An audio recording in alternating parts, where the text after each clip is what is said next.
शीतला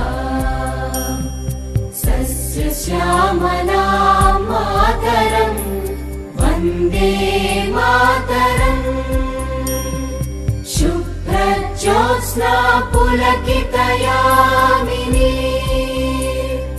पुल्लकुसुमित द्रुमदलशोभिनी सुहासिनी सुमधुरभाषिणी सुखदां वरदां मातरं वन्दे मातरम्। सदन की कार्यवाही अनिश्चित काल तक के लिए स्थगित की जाती है। सदन की कार्यवाही को अनिश्चित काल तक के लिए स्थगित किया जाता है।